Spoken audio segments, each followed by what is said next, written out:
नमस्कार, welcome to SS classes. आज हमारे साथ जुड़े हैं लक्ष्मी नारायण सिंह जी। इन्होंने यूपीएचएससी हिंदी असिस्टेंट प्रोफेसर का एग्जाम क्लियर किया है। लक्ष्मी नारायण सिंह जी, आपको बहुत बहुत बधाई इस एग्जाम को क्वालिफाई करने के लिए। आप अपने बारे में कुछ बताएं, आपके एजुकेशन बैकग्राउंड प्राइमरीली। मैडम, सबको नमस्ते। जितने लोग भी वीडियो देख रहे हैं, तो पर्टिकुलरली इस एग्जाम की जब बात करें तो ये एग्जाम तो ऐसा है कि जो छात्र अगर लगातार पढ़ रहा है, अगर बीए करने के बाद अगर एमए किया है जिस भी सब्जेक्ट से, और अगर उसने सही से एमए किया है, तो उसके बाद नेट और इस परीक्षा में बहुत बड़ा अंतर नहीं है। लेकिन सबसे बड़ी जरूरी चीज ये होती है कि यहाँ तक सभी छात्र या पढ़ने वाले यहाँ तक पहुंचते पहुंचते जिम्मेदार हो जाते हैं। जी जी जी। कुछ ना कुछ परिवार की जिम्मेदारियां मिल जाती हैं, कुछ और गार्जियन सबके सपोर्ट करने वाले नहीं रह जाते हैं कि सबका उनकी पढ़ाई का पूरा खर्च, उनका पूरा खर्च सब देख सके। तो उनको कमाना भी पड़ता है, साथ साथ पढ़ाई भी करनी पड़ती है। तो इसमें आप लक्ष्य बनाए रखें और मेहनत जितना समय आपको मिले देते रहें। और लक्ष्मी जी, आपसे जी अपनी बात करें तो हमारा बैकग्राउंड ऐसा पारिवारिक, पिताजी हमारे अध्यापक थे, लेकिन हमारे पिताजी जब हम कक्षा 8 में पढ़ रहे थे तब बेसिक शिक्षा से रिटायरमेंट हो गए थे। तो उनकी पेंशन इतनी नहीं थी कि हमारी फैमिली का पूरा खर्चा चल सके। किसी तरीके से हमने आज तक किसी कोचिंग संस्थान में एडमिशन नहीं लिया। कक्षा 8 तक की हमारी पढ़ाई रेगुलर समझिए। उसके बाद भी रेगुलर, मतलब इंटर कॉलेज तक रेगुलर ही थे, लेकिन वो भी पढ़ाई कैसी थी हम जानते हैं। गांव के ही विद्यालय थे, जैसा स्कूल में पढ़ाया जाता था वही विद्यालय के ही पढ़े हुए हैं, कहीं से ट्यूशन कोचिंग हमारा नहीं हुआ।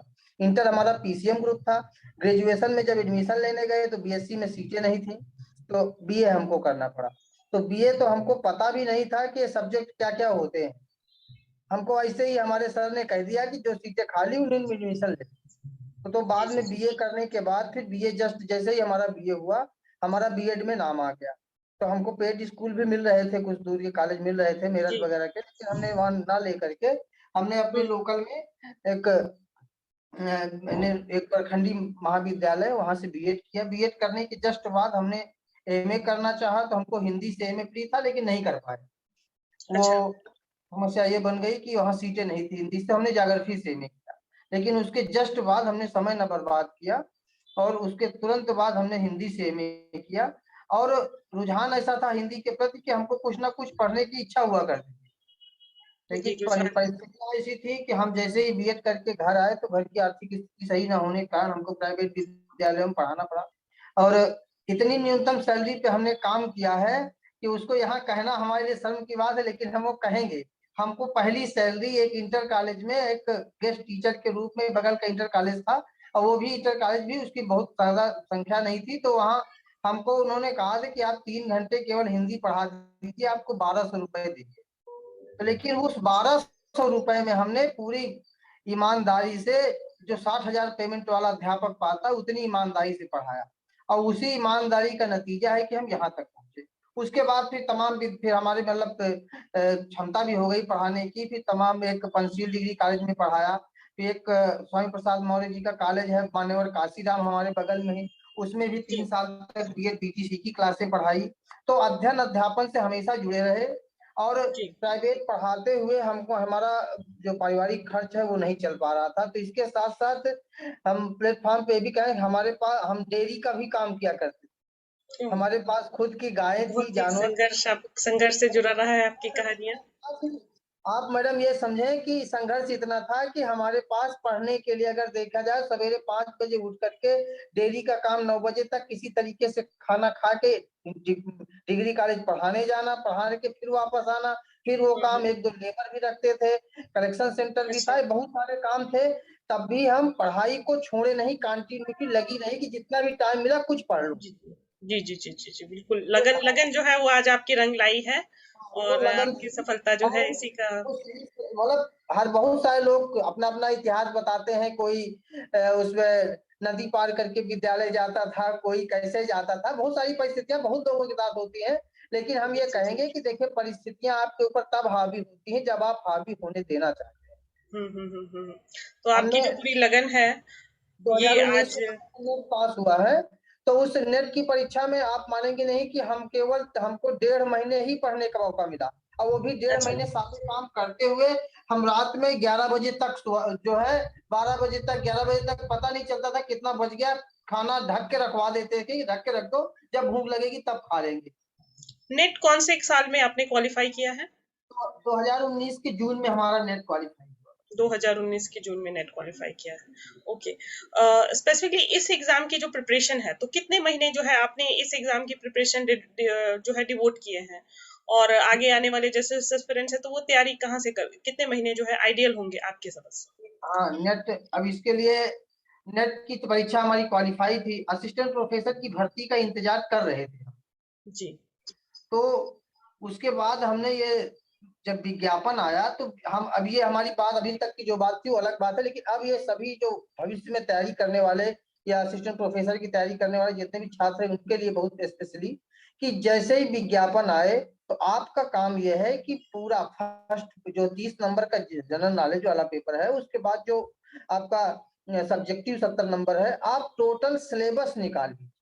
सिलेबस जी का वो भी आप अपने मोबाइल के पीडीएफ में नहीं, आप प्रिंट आउट में रखिए, और उस सिलेबस को आप हफ्ते में एक बार तो आपको सिलेबस पढ़ना है, ये सोच लीजिए जब तक परीक्षा ना हो जाए।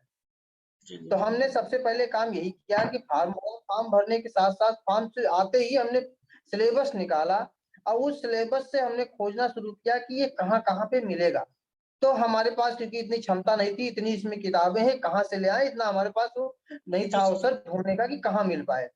जी तब हमने एक हमारे सर हैं श्री सुनील बिचला सर, इलाहाबाद में अतुल्य अकादमी नाम से कोचिंग संस्था चलाते हैं, और उनकी ऑफलाइन कोचिंग थी, इस कोरोना में उन्होंने ऑनलाइन भी दिया। तो हमको ये हमारे मित्र थे, हमारे विद्यालय में पढ़ाते थे, वो भी हिंदी के नेट क्वालिफाई थे, उन्होंने बताया जी कि इस तरह से देख लीजिए 2 4 10 वीडियो, अगर आपको लगे कि इनका कोर्स सही लगे तब आप लेना। तो हमने उनकी 4 5 10 वीडियो फ्री देखी, जो यूट्यूब पे कंटेंट है उनको देखा, फिर उसके जी बाद हमने उनका कोर्स लिया। और वास्तव में हम कहना चाहेंगे कि बिजला सर ने पूरे सिलेबस तो जितना भी था उसको कवर भी किया, कवर करने के साथ साथ हम एक ऐसा उत्साह बनाया कि जो है कि छात्र को लगे कि अब हमको ये करना है, ये करना है, और इसी उत्साह ने हमको बनाए रखा। और 8 महीना जैसे वो बताते गए वैसे वैसे करते गए। उसके बाद उसकी तैयारी में हमने ये किया कि क्योंकि काफी हमारे छात्र के जो साथ के जो असिस्टेंट प्रोफेसर का कोर्स लेने वाले छात्र थे, तो वो कमेंट बॉक्स में कमेंट करते कि सर अभी ये मीराबाई नहीं पढ़ाया, अभी गोरखनाथ नहीं पढ़ाया कभी। तो हमने कभी सर से ये नहीं कहा कि आपने ये नहीं पढ़ाया। तो हमको जो कंटेंट उनसे ना मिलता, हमारा मन होता कि आज ये पढ़े, तो हम फिर खोजने का प्रयास किए। तो जी कि जी ये कंटेंट हमको कहीं से भी मिल जाए, जरूरी नहीं सर के पास इतना जी बोझ जी होगा, और हमको कहीं से मिल जाए। तो जी उसमें भी जी आप शालिनी मैडम का वीडियो हमने देखा, और उनमें से कई चीजें जो हिंदी के नवाचार वाले जो पार्ट थे, पत्रकारिता प्रबंधन और तमाम सारे वीडियो उनके हमने देखे भी, और देखने के साथ नोट्स बनाए। तो ये जी हम नहीं कहेंगे कि किसी एक अध्यापक से आप पढ़िए, आप जहां से भी जी अच्छा मैटर मिले। हम तो बहुत खुश होते हैं, कोरोना काल ने हमारे साहित्य को इतना सरल बना दिया कि अब हर आदमी कहीं से भी खोज करके पढ़ सकता है। जी नहीं, जी बहुत जी कठिन थी ये चीजें, बिल्कुल बिल्कुल। तो कई बहुत सर सारे ऐसे हैं। सोर्सेस आपने रेफर किया है ना? इस इंटरव्यू के विषय में स्पेसिफिकली जानना चाहूंगी कि एक बार जब आपका रिटन क्वालिफाई हो गया तो इंटरव्यू प्रिपरेशन में आपने क्या विशेष चीजों का जो है ध्यान रखा? इंटरव्यू के लिए मैडम हमने सबसे पहले तो कोशिश की कि कई लोगों से जो हमारे असिस्टेंट प्रोफेसर पहले थे, जो कि हमसे पहले जो परिचित जहां तक थे, पहले सबसे पहले तो हमने अपने जो श्रेष्ठ जन थे जिन्होंने हमको पढ़ाया है, उनसे हमने बात किया। तो सबने हमको मतलब इस तरीके से बहुत खुश होकर के आशीर्वाद दिया। मतलब सबसे पहले तो आपका काम है कि आप अपने बड़ों से, अपने मतलब चहेतों से इस बात को शेयर करिए कि हम यहाँ यहाँ तक पहुंचे हैं, और उनसे आगे हमको सलाह है। तो वो ऐसी सलाह मिलती है कि आपके अंदर एक कॉन्फिडेंस पैदा होता है कि जी आपको। बाकी ये सोचो कि आप पढ़ लेंगे, तो पढ़ तो आप नहीं सकते हैं, पढ़ चुके जितना पढ़ना है। जी जी जी बिल्कुल। असिस्टेंट प्रोफेसर के कोर्स में क्या है, और इंटरव्यू की तैयारी में एक बार आप जो आपने एक बार पूरा नोट्स अपना खुद का बनाया है या फिर किसी दूसरे के नोट से पढ़े, आप उसको एक बार देखिए, ठीक है, लेकिन उसके साथ साथ आप अपने बड़ों का आशीर्वाद लीजिए, उनसे चर्चा कीजिए, तो आपको एक कॉन्फिडेंस मिलेगा कि हमको इतने दिन यहाँ तक पहुंचे हैं तो अब आगे भी पहुंच जाएं। तो हमारा सबसे सबसे पहले फिर इसी चर्चा में हमने आप ताली मैडम से भी बात किया। ताली मैडम ने जी बड़ा फ्रेश होकर के हमसे बात की कि अब हम भी देने जा रहे हैं, आप भी देने जा रहे हैं, एकदम फ्रेश होके जाया जाएगा, कोई दिक्कत नहीं है। फिर उसके जी बाद जो होके आए थे कुछ लोग, उनसे चर्चा की। तो जी बाकी हमारी तैयारी यही थी कि फिर उसके बाद हमने ये सोचा कि ज्यादातर लोगों को ये आता है कि ब्लैक वो मतलब कुछ ना कुछ आपको क्लास पढ़ाने के लिए दिया जाता है। तो जी क्लास पढ़ाने के लिए, क्योंकि हमने इंटर की क्लास में जो सिलेबस है वो पढ़ाया हुआ था, तो हमको वो पढ़ाया हुआ काफी हद तक याद था। तो हमने सोचा कि इसी को तैयार करें, तो इसमें हमको एकदम कॉन्फिडेंस रहेगा बोलने में। तो जी हमारे चयन का इंटरव्यू में सक्सेस का सबसे बड़ा कारण यही हुआ कि हम बड़े कॉन्फिडेंस से सूरदास का एक पद तैयार करके गए थे, और फिर वो तैयार के साथ साथ हम लोग उसके 4-5 पद ऐसे तैयार थे जिनकी व्याख्या, एक एक शब्द की व्याख्या, रस शब्द अलंकार सब कुछ बहुत अच्छे से तैयार था। तो जी उसको हमने लगभग केवल 5-7 मिनट पढ़ाया है, और उसी 5-7 मिनट पढ़ाने से ही हमारा सिलेक्शन हुआ। तो ये टॉपिक प्रिपरेशन करना जो है आपके लिए काफी ज्यादा कारगर रहा। और और एक एक चीज टॉपिक जी, तो अपने दर्शकों के लिए एक चीज और बताना चाहेंगे, हमारे छोटे से ग्रुप से, शालिनी मैडम के ग्रुप से कुल 4 लोगों का सिलेक्शन हुआ है। तो इनमें से कुछ इंटरव्यूज जो है ऑलरेडी पब्लिश्ड हैं, और आगे श्रृंखला में हम बाकी जो जिन्होंने भी सफलता पाई है उनके भी जो इंटरव्यू सीरीज में लेकर आते रहेंगे। तो चैनल को सब्सक्राइब कर ले अगर अभी तक सब्सक्राइब नहीं किया है।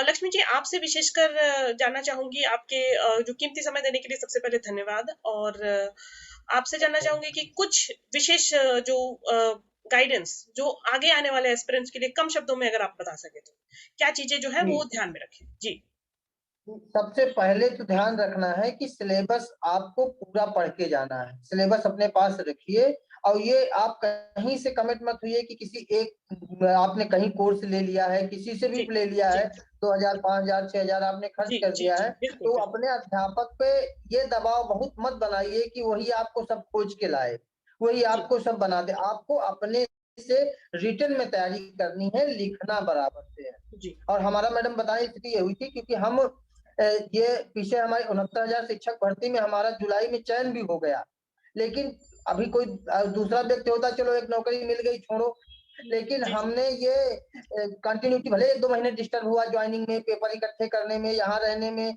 घर से बाहर रह के यहाँ सिंगल कमरे में अकेले रह रहे हैं, फैमिली हमारी दूर है, हम यहाँ बरेली में ज्वाइन है, लेकिन फिर भी एकाग्रता हमारी बनी रही। यहाँ तक पहुंचने का सबसे बड़ा रीजन है कि हमने सिलेबस नहीं छोड़ा। सिलेबस के साथ आप हर हफ्ते सिलेबस पढ़िए, और उस सिलेबस के हर पॉइंट को आज यूट्यूब पे आप सर्च करोगे तो सब कुछ मिल जाएगा। जिसकी भाषा, जिस टीचर की भाषा आपको अच्छी लगे उससे वो पॉइंट लीजिए, और किसी अच्छे अध्यापक से जिसकी भाषा आपको समझ में आए पूरा कोर्स लीजिए। घर बैठे ही आप अच्छी तैयारी कर सकते हैं। तो गुरु में विश्वास, सिलेबस पे फोकस, ये आपकी सफलता का जो है मूल मंत्र रहा है। और आपने बहुत जी जी जी जी तो जी एक मतलब पूरा विश्वास होना चाहिए। गुरु में विश्वास बहुत ज्यादा जरूरी है। और कुछ अगर स्पेशल अगर सोर्सेज का मेंशन करना चाहें जो स्टूडेंट्स को हेल्प कर पाए जी जी लिखित हाँ, परीक्षा के समय। सोर्सेस में, क्योंकि ये सिलेबस, जो इसका सिलेबस आता है, उस जी सिलेबस में पर्टिकुलर एक किताब से तो पढ़ा नहीं जा सकता। जी जी बिल्कुल। इसमें आप हमने जो अपनी तरफ से हमने एक दृष्टि प्रकाशन की हिंदी की नेट जेआरएफ की पुस्तक मंगाई थी, उसको भी बहुत तो नहीं पढ़ पाए, लेकिन काफी हद तक उससे पढ़ा। उसके बाद आपका जो पांडे बंधुओं की एक किताब आती है हिंदी है ना, सुनिश्चित हिंदी, जी वो भी बहुत जरूरी चीज है। और उसके साथ साथ एक किताब आपके प्रकाशन की थी, संपूर्ण हिंदी साहित्य स्पेशल यूपीएचईएससी के लिए, जो प्रश्नों का संकलन था। ये जी प्रथम संस्करण में भले थोड़ी बहुत त्रुटियां थी, लेकिन कंटेंट अच्छा था। हमने बहुत जी सुधार करके कंटेंट, उसका जो क्वेश्चन का सिलेक्शन था वो सराहनीय था। हमने मैडम से बात भी की कि थोड़ा सा जी जो मतलब त्रुटि मिस्टेक वगैरह छोटी छोटी गलतियां ये हटा जी करके ये अगर सुधर जाएगी, बहुत अच्छी किताब थी वो।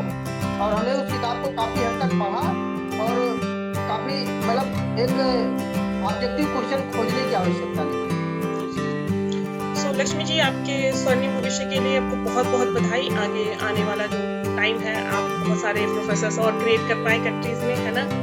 तो इसी इसी नोट के साथ जो है